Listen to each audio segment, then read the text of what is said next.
Yung dalawa. Iba. Iba. Dali, dali.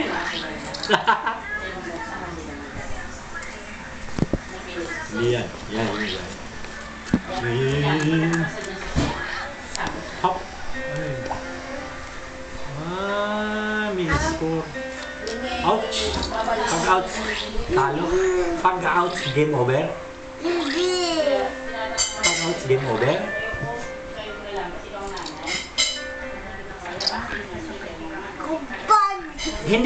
Hindi ka na takot. Ikaw, Hindi pagod ka na ka? takot, hindi na. Ha? Ants, hindi ka takot sa ants, ha? Nabata. Ha? Nabatang yun. Pagod na yung batang yan? Hindi, Hindi ka na mabatang takot yun sa na. ants. Ah. Yan nga eh, no? Kahit ano. Hindi ka na Nabubuhay takot sa na. ants, ha? Si Rian, pinalalaglag yun. Oo. Isa lang, isa lang, isa lang. Isa lang. At si Wami kami. Ants? Alam niya na oh. Yan. Okay. Kill the fly. Kill the fly, yes. Ton, ton, ton, ton, ton. Out! Paano mo yung Nanggigigil ka po ka. Halo yung dyan. Lalo mo yung dyan eh. Nanggigigil ka. Ersan. Ha? Marunong sa Chinese? San, Si, Wu, Liu, Ji, Pa. Marunong ikaw, boy? Ang galing ni Papa. Ha?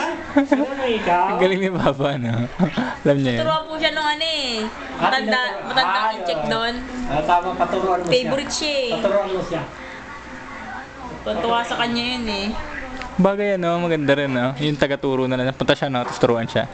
Malakas pa naman eh no, ang Kailang salita. mahirap na hindi siya marunong galing mag-English o hindi niya may tatranslate sa'yo kung ano ibig sabihin. Hindi. Ang Chinese, nagtuturo Chinese, hindi ini-English. Parang hindi mo kailangan matutunan yung language na tinatranslate sa'yo. Paano tuturuan ako muna siya?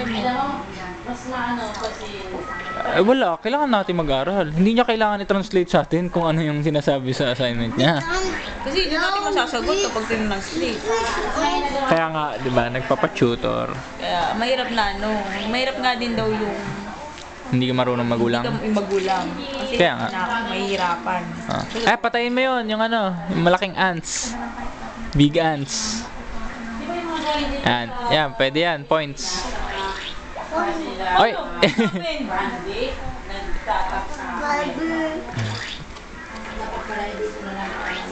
Ayun, hugas ng bote, oh. Parang si mami lang.